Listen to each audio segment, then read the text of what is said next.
और मुझे लगता है चाहे महिला हो या पुरुष, इस प्रकार के भद्दे मजाक सोसाइटी इसको कभी भी एक्सेप्ट नहीं करती और ना ही ये एक्सेप्टेबल है। उस टाइम थोड़ी देर हो गई मुझे देखने में, सब लोगों ने मिलकर मेरे इस बात का ट्रॉमा मेरी लाइफ से।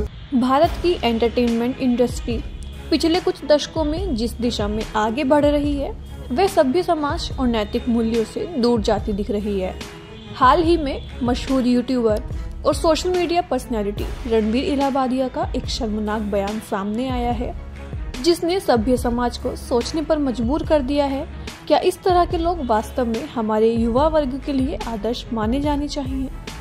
दरअसल स्टैंड अप कॉमेडियन समय रैना का शो इंडियाज गॉट लेटेंट काफी चर्चा में रहता है, मगर कई बार यहाँ लोगों से विवादित सवाल भी पूछ लिए जाते हैं। इस बार तो हद हो गई।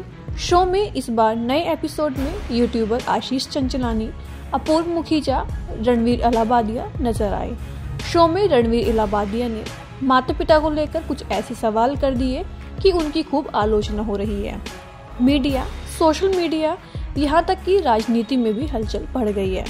बता दें कि रणवीर इलाहाबादिया को मार्च 2024 में नई दिल्ली में आयोजित नेशनल क्रिएटर्स अवार्ड में प्रधानमंत्री नरेंद्र मोदी द्वारा अवार्ड से सम्मानित किया गया था, जिससे उनकी एक प्रतिष्ठित छवि बनी थी।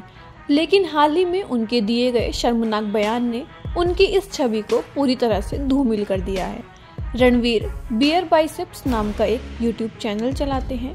रिपोर्ट्स के मुताबिक रणवीर यूट्यूब और पॉडकास्ट से लगभग 35 लाख रुपए की महीने की कमाई करते हैं, लेकिन इस तरह की बयानबाजी बेहद ही शर्मनाक है। वहीं इस मामले में संज्ञान लेते हुए राष्ट्रीय मानव अधिकार आयोग ने एक्शन लिया है।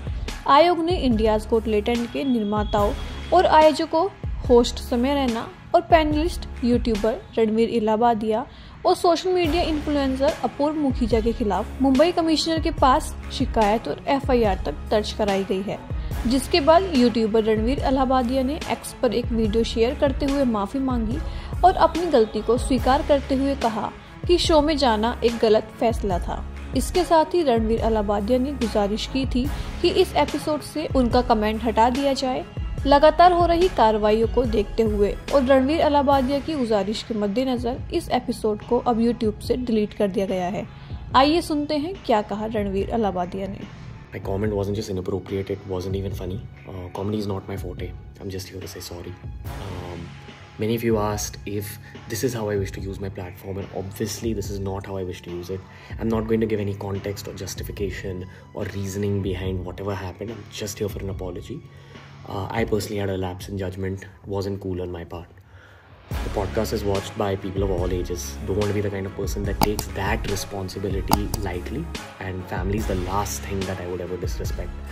Need to use this platform better. That's been my learning from this whole experience. I promise to just get better. I've asked the makers of the video to remove the insensitive sections from the video, and all I can say in the end is I'm sorry. I hope you can forgive me as a human being.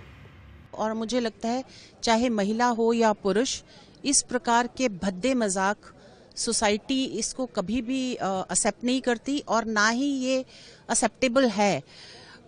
एक माँ के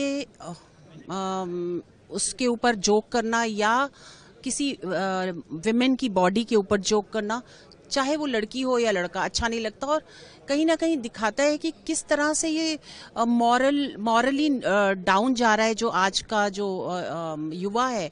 और इस तरह के भद्दे मजाक मुझे लगता है बाकियों को भी असर करते हैं जो इसी तरह की क्रिएटिव चीज़ों में लगे हैं, चाहे वो स्टैंड अप कॉमेडी हो या कुछ हो। एक हद तक ठीक लगता है, इतने गंदे मजाक ठीक नहीं लगते। मैंने अभी वो NCW चेयरपर्सन को वो वीडियो फॉरवर्ड किया है कि उस पर एक्शन लिया जाए। It's really shocking and disgusting. मुझे भी इसकी जानकारी मिली है, मैंने अभी तक उसको फर्स्ट हैंड देखा नहीं है, लेकिन बहुत भद्दे तरीके से कुछ चीजों को कहा गया है, प्रेजेंट किया गया है, ऐसा मुझे भी पता चला है, जो बिल्कुल गलत है। फ्रीडम ऑफ स्पीच सभी को है, लेकिन हमारी फ्रीडम वहाँ समाप्त हो जाती है जब हम किसी और के फ्रीडम पर इंक्रोच करते हैं, और इस प्रकार का इंक्रोचमेंट ठीक नहीं है। मुझे ऐसा लगता है कि अभिव्यक्ति इसकी भी कोई मर्यादाएं है। हमारे समाज में हमने अश्लीलता के भी कुछ नियम तैयार किए हैं। अगर उनको कोई पार करता है तो बहुत गलत बात है। अगर ऐसी कोई बात होती है तो उसके ऊपर कार्रवाई होगी।